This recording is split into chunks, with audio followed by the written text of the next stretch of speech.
Welcome to the number game. आज हम बात करेंगे सिंपल इक्वेशन की फर्स्ट एक्सरसाइज की, यानी कि 4.1 की। हमें यहाँ पे बहुत सारी इक्वेशंस दी हुई हैं, first equation, second equation, third, fourth, इस तरह की काफ़ी सारी इक्वेशन दी हुई हैं। और इनमें जो वेरिएबल हैं, यानी कि जो इसमें जो एक्स वगैरह हमें दिया हुआ है, उनकी हमें वैल्यू भी दी हुई है। जैसे यहाँ पे 3 है, यहाँ पे 0 है, इस तरह से और भी कई हैं। तो हमें ये बताना है इन वैल्यूज़ को पुट करके कि क्या ये इक्वेशन सेटिस्फाइड हो रही है, यानी कि LHS is equal to RHS है या नहीं है। तो ये चीज़ हम फिगर आउट करेंगे इसको सॉल्व करके। हमारी फर्स्ट वैल्यू क्या है, यहाँ पे 3 दे रखी है इक्वेशन के अंदर। इक्वेशन है x plus 3 is equal to 0। हमें यहाँ पे 3 इस वैल्यू में पुट करना है, यहाँ पे x की जगह पे पुट करना है और बताना है क्या ये LHS is equal to RHS है या नहीं है, यानी कि ये इक्वेशन सेटिस्फाइड है या नहीं है।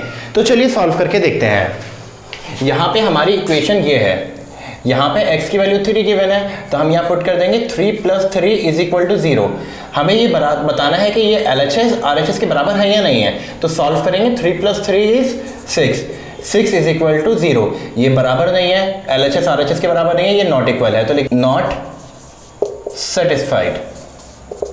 अब आते हैं इसके बी पार्ट पे। यहाँ पे है x plus 3 is equal to 0। हमारी इक्वेशन ये है और हमें x की वैल्यू दे रखी है 0। हमें यह पुट करेंगे तो ये हो जाएगा 0 प्लस 3 इज इक्वल टू 0। ये हमने सिर्फ अभी तक वैल्यू से पुट की है। 0 प्लस 3 कितना होता है, 3 इज नॉट इक्वल टू 0। यहाँ पे भी आ जाएगा नॉट सेटिस्फाइड। इसके सी पार्ट पे आते हैं, x plus 3 is equal to 0 और यहाँ पे हमें वैल्यू दी हुई है -3, तो हम यहाँ पुट कर देंगे -3 plus 3 is equal to 0। Plus minus is minus, 3 minus 3 is 0। 0 is equal to 0। ये सेटिस्फाइड हो रही है, तो लिख देंगे यस इट इज सेटिस्फाइड। यहाँ पे हम इस तरह से लिख देंगे। यहाँ पे है x minus 7 is equal to 1। यहाँ पे हमें इक्वेशन ये दी हुई है और वैल्यू हमें ये दी हुई है। हम यहाँ पुट कर देंगे 7 माइनस 7 इज इक्वल टू 1। और जब हम इसको सॉल्व करेंगे, 7 माइनस 7 कितना होता है, 0। 0 इज इक्वल टू 1।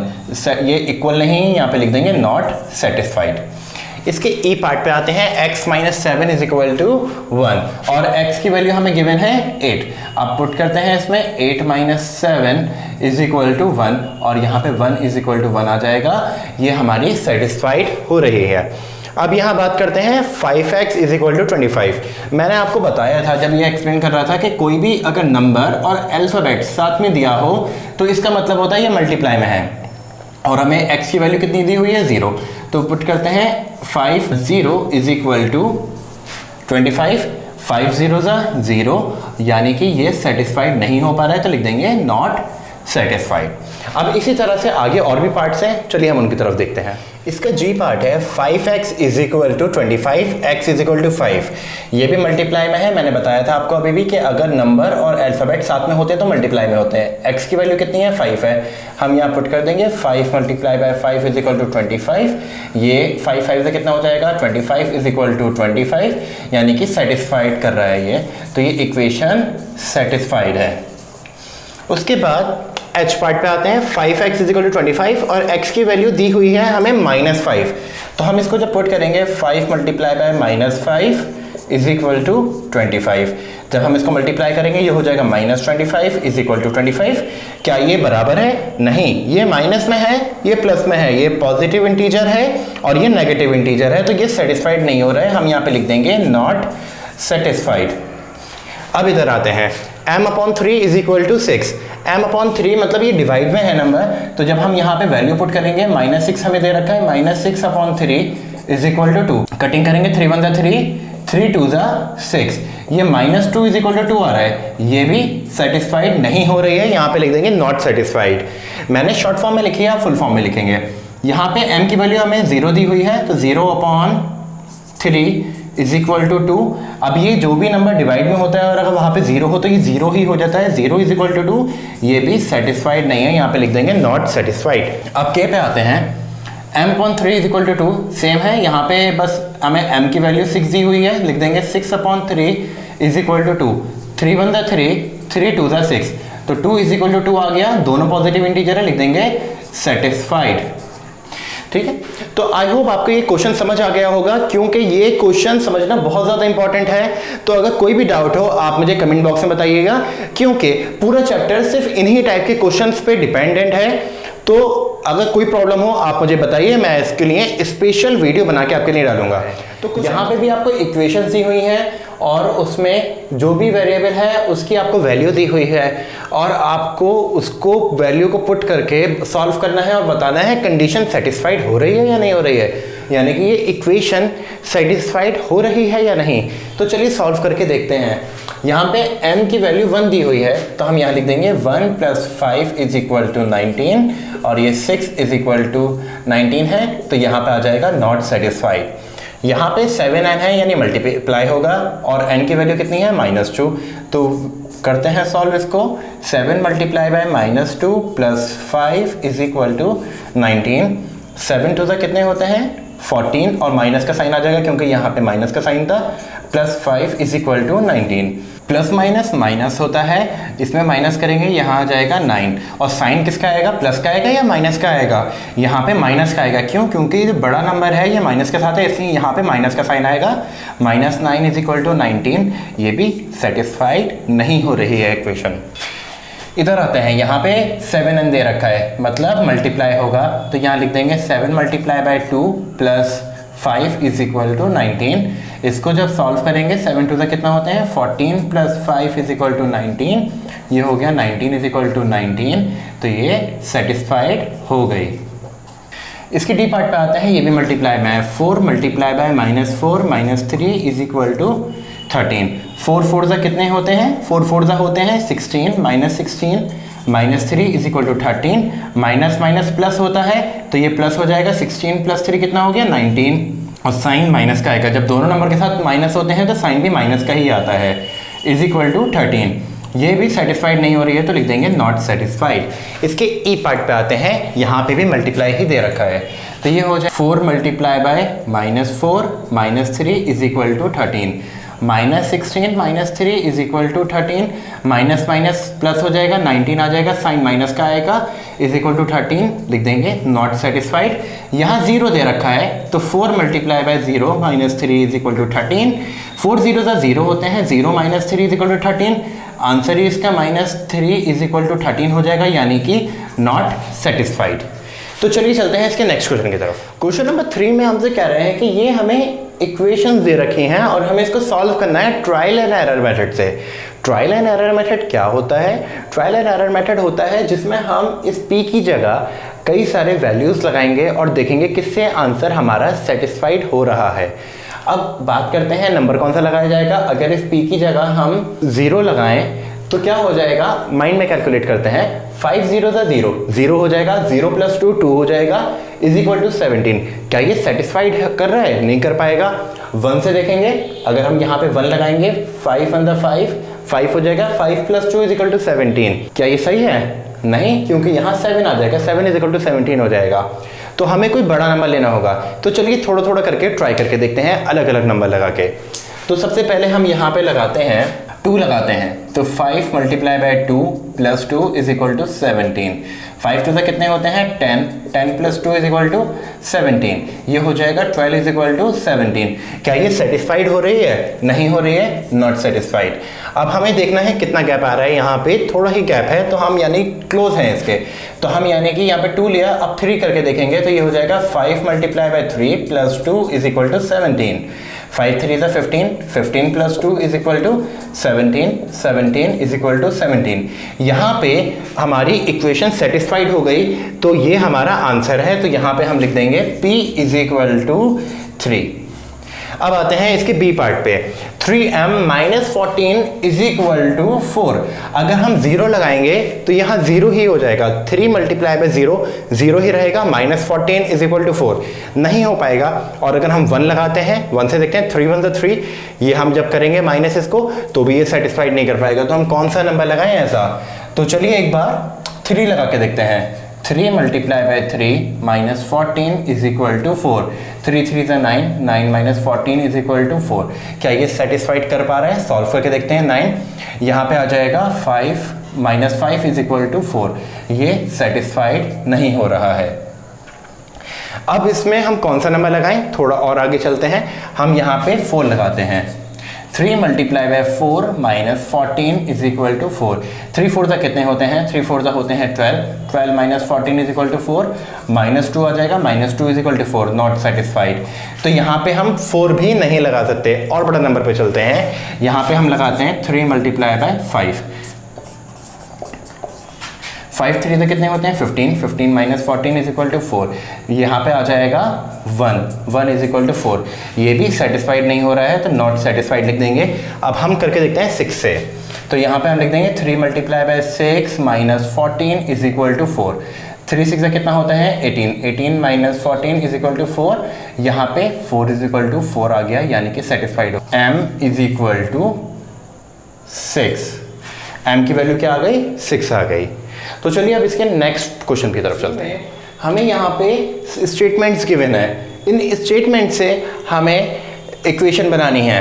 तो इसके बारे में मैंने आपको इससे पहले जिसमें एक्सप्लेन किया है आपको सिंपल इक्वेशन होती क्या है, उसमें मैंने आपको कुछ वर्ड्स बताए थे, जैसे प्लस, टाइम्स, सब्ट्रैक्ट और इस टाइप के कुछ वर्ड्स बताए थे। वो आई बटन में मैंने आपको दे दी है, वहाँ पे आई बटन पे आप क्लिक करेंगे वो वीडियो आपको मिल जाएगी।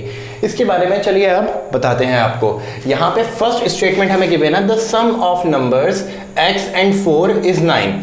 सम का मतलब क्या होता है, सम का मतलब होता है प्लस। अब कौन से नंबर हैं, वो है x और 4। इसका मतलब हमेशा क्या होता है, इज इक्वल टू होता है, तो यहाँ पे हम लिख देंगे x plus 4 is equal to 9। ये हमारा इसका आंसर हो गया। इसका बी पार्ट है, two subtracted from y gives 6।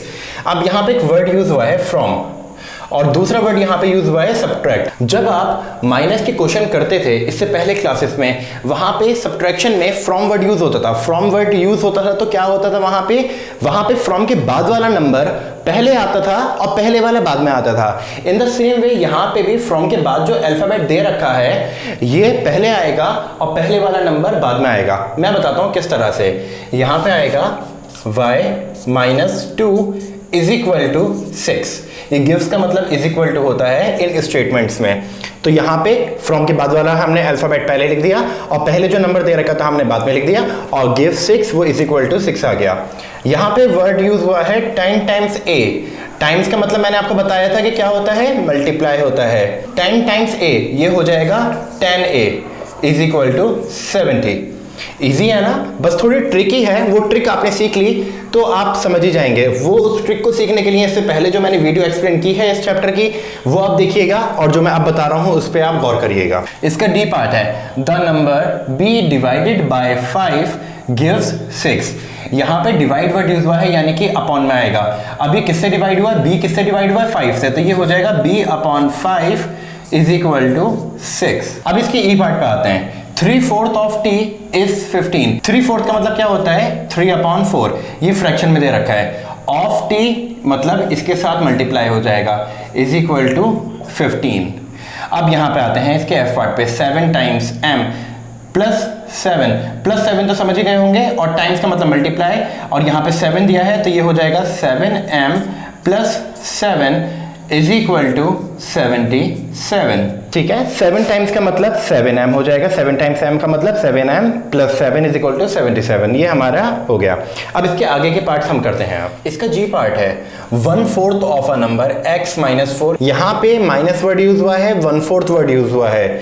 1/4 of a number x यानी कि 1/4x माइनस 4 गिव्स 4, यानी कि गिव्स का मतलब मैंने अभी क्या बताया इज इक्वल टू में आ जाएगा, तो यानी कि 1/4x minus 4 is equal to 4। ये हमारी इक्वेशन रेडी हो गई।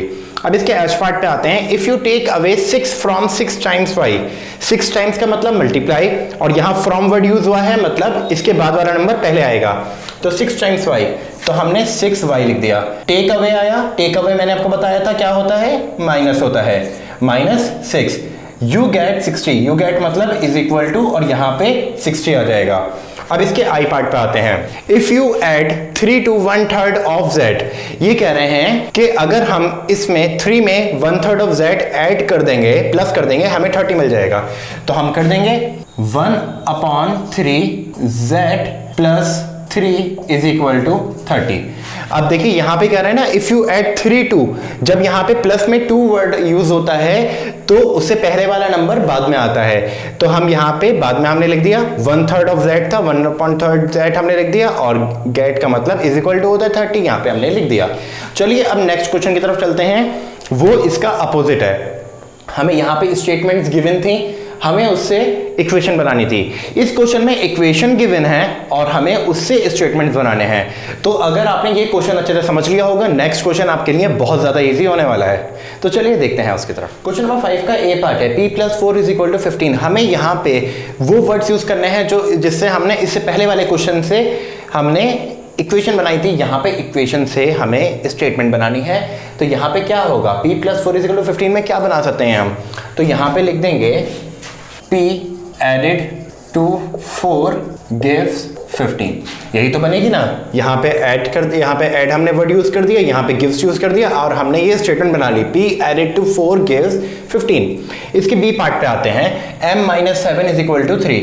यहाँ पे क्या करें, यहाँ पे आ जाएगा 7 subtracted from m gives 3। यही तो स्टेटमेंट बनेगी ना। यहाँ पे हमने फ्रॉम वर्ड यूज कर दिया, फ्रॉम के बाद वाला नंबर पहले आता है, पहले लिखा था, पहले वाला बाद में आता है, यहाँ बाद में लिखा था, और गिव्स यहाँ पे हमने लिख दिया। अब यहाँ पे ये है 2m = 7। अब यहाँ पे 2m है ना, तो हम यहाँ पे क्या वर्ड यूज कर सकते हैं, 2 times m gives 7। 2 times m हो जाएगा ना, यहाँ पे 2 हो गया, यहाँ पे m लिख दिया, यहाँ पे टाइम वर्ड यूज हो गया, यानी कि मल्टीप्लाई हो गया। अब यहाँ पे आते हैं डी पार्ट पे, m/5 = 3। तो यहाँ पे क्या हो जाएगा, m / 5 gives 3। हमने यहाँ पे लिख दिया m / 5 gives 3, क्योंकि यहाँ पे हम डिवाइड कर रहे हैं। इसी से हमने इससे पहले वाले क्वेश्चन में स्टेटमेंट बनाई थी इसी टाइप से। अब यहाँ पे आते हैं, यहाँ पे क्या आएगा, 3m/5 = 6। तो यहाँ पे हो जाएगा 3 times m / 5 gives 6। ठीक है ना, यहाँ पे 3 times m लिख दिया हमने, 3 times m / 5 gives 6। ये हो गई हमारी इसकी स्टेटमेंट। अब यहाँ पे आते हैं, अब ये f पार्ट की स्टेटमेंट क्या बनेगी, यहाँ पे बनेगी 3 times a number p। हमने बता दिया वो नंबर क्या है, p है, वो ये है, when added to 4 gives 25। ठीक है, तो ये हो गए हमारे सारे पार्ट्स और उनकी स्टेटमेंट्स। अब इसके आगे के पार्ट्स देखते हैं। इधर आते हैं, 4p - 2 = 18। यहाँ पे 4 × p - 2 है, यानी सब्ट्रैक्ट का क्वेश्चन आ गया। तो हम यहाँ लिखेंगे 4 times p subtracted by 2 gives 18। अब आते हैं एच पार्ट पे, यहाँ पे p/2 दे रखा है। जिस अल्फाबेट के साथ कोई नंबर नहीं होता उसके साथ 1 होता है। ठीक है, तो ये 1/2 है, 1/2 को हाफ भी कहते हैं। तो यहाँ पे लिख देंगे half a number p added to 2 gives 8। तो ये हो गया यहाँ पे हमारा question complete.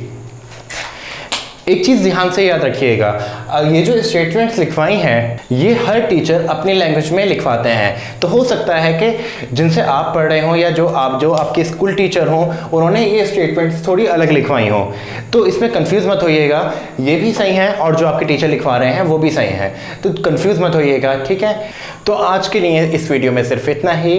So thank you so much, bye bye, जय हिंद।